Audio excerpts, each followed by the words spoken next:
कौन हो तुम? मैं हनुमान। तुम्हारा नाम नहीं पूछा, तुम कौन हो? मैं कौन हूँ? यह अध्यात्म के सबसे रोचक प्रश्नों में से एक प्रश्न है।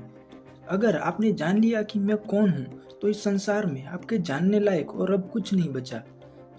हेलो दोस्तों, आज की वीडियो में हम इसी प्रश्न को डिकोड करने वाले हैं कि मैं कौन हूँ।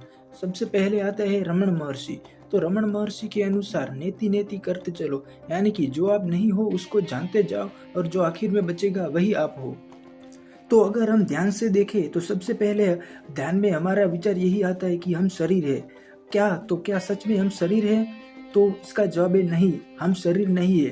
क्यों शरीर नहीं है? क्योंकि शरीर लगातार बदलता रहता है। नए सेल्स साथ जुड़ते रहते और पुराने सेल्स मरते रहते। बचपन में हमारा शरीर अलग था और आज हम बिल्कुल अलग शरीर वाले हैं। तो हम शरीर भी नहीं है। तो क्या हम दिमाग हैं? तो हम दिमाग भी नहीं हो सकते।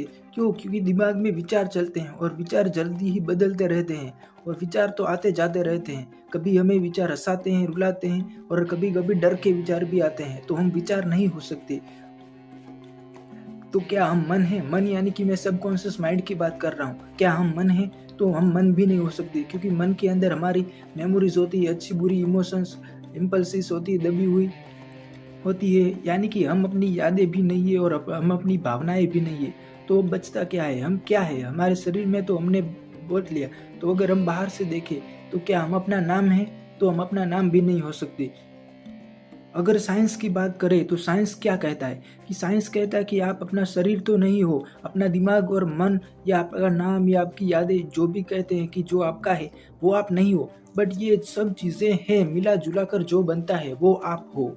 यानी कि आप शरीर नहीं हो, दिमाग नहीं हो, पर शरीर और दिमाग को और मन को मिलाकर जो बना वो हो आप। अगर अध्यात्म में जाए तो अध्यात्म में भी यही कहा गया है कि अहम ब्रह्मास्मि, यानी कि मैं ब्रह्म हूँ, मैं सत्य हूँ, या मैं मौन या शून्य हूँ। ऐसा मान सकते हैं अगर लोगों ने ऐसा ट्रांसलेट किया है। पर संस्कृत में तो यही कहा गया है कि मैं ब्रह्म हूँ, अहम ब्रह्मास्मि। और अगर किसी को नहीं पता कि वो कौन है तो इसके लिए भी जवाब है कि तत्वम असि, यानी कि तुम वही हो। अगर हम और अध्यात्म की गहराइयों में जाए तो ओशो कहते हैं कि मुझे पता है कि मैं कौन हूँ, पर मैं बता नहीं सकता कि आपको कि मैं कौन हूँ, क्योंकि मैंने बता दिया तो वही बेईमानी हो जाएगी।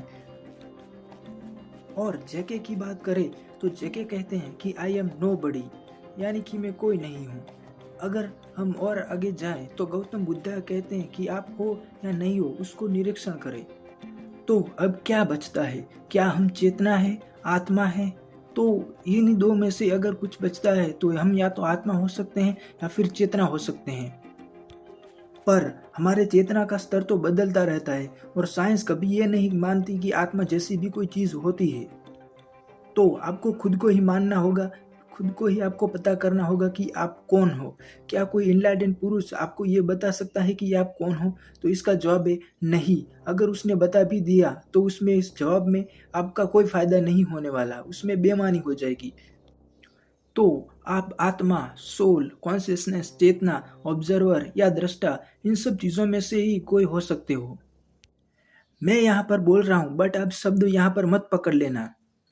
और आपको स्वयं की अनुभूति करनी है तो सबसे अच्छा रास्ता है, और ये कि रास्ता है कि आप ध्यान करो या फिर ऑब्जर्व करो, निरीक्षण करो कि आप कौन हो। तो क्या मुझे पता है कि मैं कौन हूँ? यानी कि आप अगर मुझसे पूछो कि मैं कौन हूँ तो इसका जवाब है मुझे नहीं पता कि मैं कौन हूँ। बट मैं भी एक टाइम में बहुत ज़्यादा ही खुद को ये प्रश्न कर रहा था कि मैं कौन हूँ, और जानने के लिए मैं भी बहुत ज़्यादा उत्सुक था। आप भी संसार के सारे प्रश्नों को जानने से अच्छा एक प्रश्न को जान ले कि मैं कौन हूँ, तभी आपका कॉन्शियस लेवल ऊपर उठ सकता है। आज के इस वीडियो के लिए इतना ही। बाकी हम मिलते हैं आपसे नेक्स्ट वीडियो में। तब तक के लिए tata, bye bye and take care.